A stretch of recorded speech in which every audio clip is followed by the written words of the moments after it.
officer who has survived multiple surgeries and suicide attempt.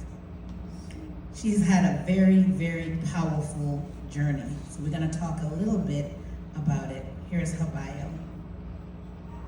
She's a certified wellness practitioner, personal trainer, and nutrition coach dedicated to empowering women to achieve their fullest potential. She's the author of the Amazon bestseller, Sexy Senior Citizen. It's not what y'all think it is.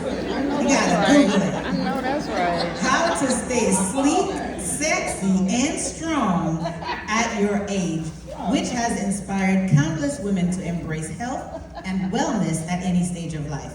Delsina loves to educate, entertain, and motivate through her own podcast and social media channels. Since going through multiple joint replacements and having to recover, she relates to the struggles many have with getting their health and fitness back.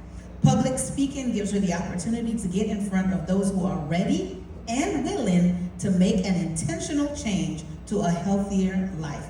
She's married to Stephen West for over 35 years and has 2 adult children, 35 and 31. Ladies and gentlemen, please welcome Delsina West. Not gentlemen, just ladies.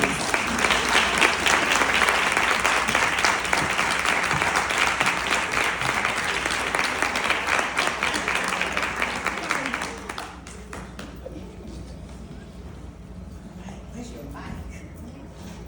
All right, you got it? Okay. It's yes. All right. How you feeling? I feel pretty good. Okay. Already moved by the first speaker. Yeah. I'm gonna tell everybody. Can y'all believe she is 63? Yeah. We just had our birthdays. Oh, that's Wendy. Okay. She just turned 60 years old. Can y'all believe it? Stand up and let the people.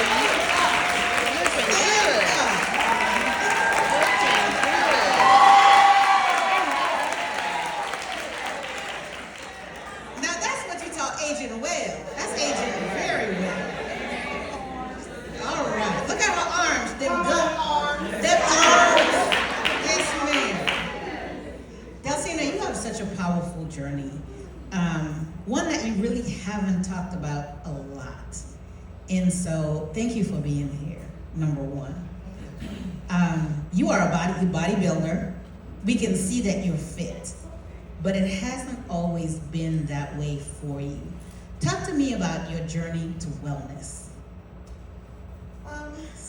Yes, I was a bodybuilder. Oh, the mic a little. Oh, yes, I was a bodybuilder for about 15 years, in my 30s and 40s, and sort of took it for granted that I was always going to be very strong, very fit, and very engaged in physical fitness.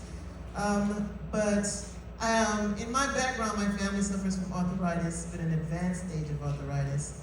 And I just never really thought about it. And it finally hit me one day as I was having some pain in my hip. I was having difficulty going up the stairs, getting off the toilet, and it was just nagging. And I went to see my doctor, and we did a series of x-rays and MRIs and additional blood tests and stuff. But I was on my way to vacation in Florida to see my grandmother. My grandmother is my best friend. She passed away a couple of years ago. And at the time, she was 97 years old, living at home by herself. And we would hang out and go shopping to Walmart, her favorite place. And so, preparing to go to the trip, I went and got my test done, prepared to go to Florida and hang out for a little while.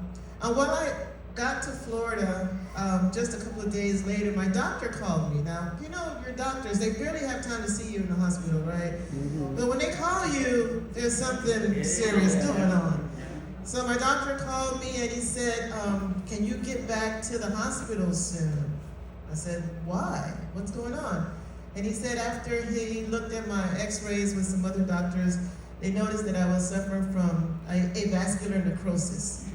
And what that was basically was my bones in my hip joint were dying.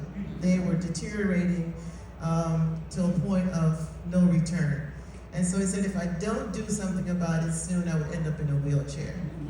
And I thought, that's not possible, not for me.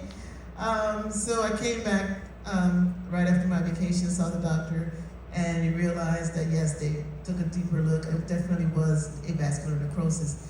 It's, if you look it up, I went and started looking it up, but it happens silently for years, and then once it shows up, it's serious. So I went ahead and had a complete hip replacement, and I was just turning 50, and I thought, how am I just 50 and I'm getting a hip replacement? I'm thinking, that's for old people. That just couldn't happen to me. But then that started the cascade of different surgeries. Right after I had the hip replacement, the next year I started having troubles with my knee. I went to physical therapy, I had all the preventative things, and the doctor said, you basically have advanced arthritis in your knees, you have no cartilage, you need to get knee replacement, we need to do 2 knees. I said, I can't do 2 knees, I gotta be able to walk around, so we did 1 knee. 6 months later, I couldn't use my arm. I had, went in, I did all the previous things, because I was getting out of the military, you have to go to physical therapy, you have to have pain management, injections in your joints and all that. But the disease had progressed too fast, so I had to have a shoulder replacement, complete shoulder replacement. After that, I started having pain in my neck. Well, I was having pain in my neck for decades before that. But like everything else, you think it's just stress, it's just issues, it's just pain.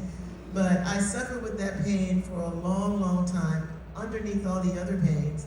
And to the point where I was getting Valium to take for the pain twice a day while still having to do work. But it got to the point one day when I was outside and I couldn't even salute my officers because I couldn't lift my hand. I couldn't comb my hair, I couldn't brush my teeth with my right arm. Everything just went numb. And finally, when I just couldn't even hold a cup of coffee, I decided to finally go do advanced things. And so I went through pain management where they took a needle this long and they would have to inject it in my neck while I'm still awake to make sure they don't touch your spine in order to paralyze it. And I had to do that every 3 months. And even after that, the pain was still continuing to the point where they decided I was gonna have to have a cervical spine fusion and replacement. At the time, it was a 50-50. We can do it, it'll turn out well, but if it doesn't, and we touch something wrong, you'll be paralyzed. So I had to have surgery in my spine and fusion in my disc. All these surgeries happened within 5 years time frame. And after every single one, I was devastated because I'm still young in my mind. And my whole life idea of strength and fitness was totally obliterated. I went from wearing my high heel shoes and hopping around to using a cane and a walker, and I started getting depressed, and I couldn't do the things that I wanted to do. I looked at myself in the mirror, I couldn't recognize myself, and I just kept feeling like I was just useless. What good am I? Going through all these things. How could I say I'm a fitness expert? I stopped talking about nutrition, I stopped talking about exercise. I just felt like a failure and a fraud somehow, like it was my fault, But then, one day after one of the surgeries, I don't remember which one it was, it was right before I was supposed to have it, I think it was my knee surgery, right before I was supposed to have my knee surgery, I said, Lord, why am I going through all of this? Why is my body just breaking down like this on me? I can't understand it. And I went into my closet and I just cried and cried and cried and cried and cried and cried and I just sobbed. And after I cried and sobbed about it and prayed, I said, well, you know what, Lord? Maybe I can use these experiences to help other women. Yeah. Maybe I can use these experiences to recover and use the knowledge that you allow me to have for other women, to help them. So then I started getting motivated. I said, well, if I can't use my leg, what other part of my body can I use? Well, I can use the other leg. If I can't use this arm, what other part of my body can I use? I can use this arm. Mm-hmm. And if I can't get out of bed, what else can I do? I can sit up. So I just started thinking about not what I couldn't do, But but what you what could I do. could do. And before we get to your healing, go ahead and clap that foot. Before we get to your healing, I know that was some really, really tough times in your life. And I think I met you right after those tough times because you were still on a cane when I met you. But that wasn't the first time that you had been through some really low moments in life that took your breath away. And I know all of those surgeries like affected your marriage, your relationships. But you've had some other low moments in your life that took your breath away, that have left you asking God, what is going on? And so talk to me also, Delsina, about, so we know that, this is your health journey, but you also, your physical health journey, but you also had a mental health journey that took your breath away. Can you talk to us about that as well? Yeah. So that was around 2012. And at the time, my marriage was not much of a marriage. It was like living with roommates. We all sometimes go through that.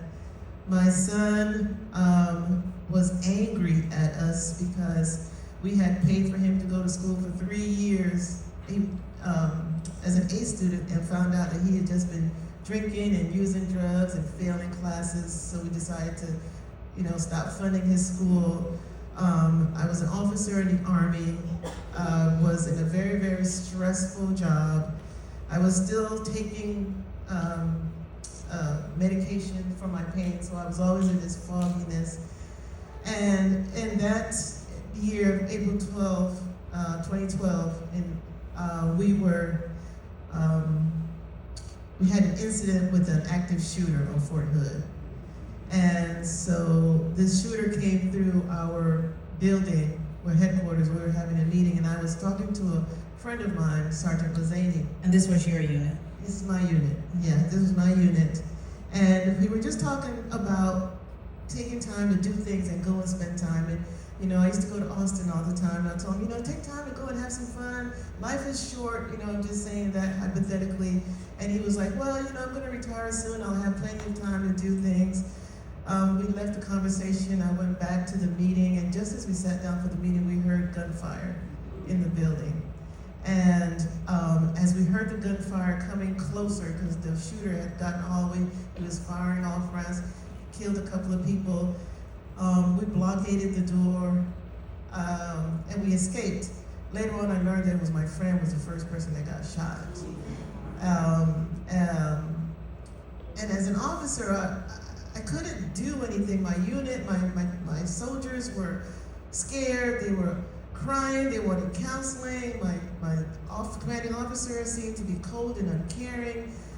And I was just distraught. I was frustrated. I went home a couple of days later, and I was so just done with carrying the load of trying to keep my marriage together, dealing with my son who was angry with us. He had just become homosexual, dealing with my other younger son who was in a tumultuous marriage, taking care of the family, the bills, and everything. I just wanted to disappear. Mm-hmm. I wanted the world to just suck me in and to just go away. And I thought, nobody would miss me. I'm just annoying. I'm a perfectionist. I annoy everybody. If I'm gone, who would care? So I decided to take a bath, and in the bathtub, my husband had left his razor. That was when, you take out the little razor and replace it. And he left it on the thing, and I was thinking, you know what?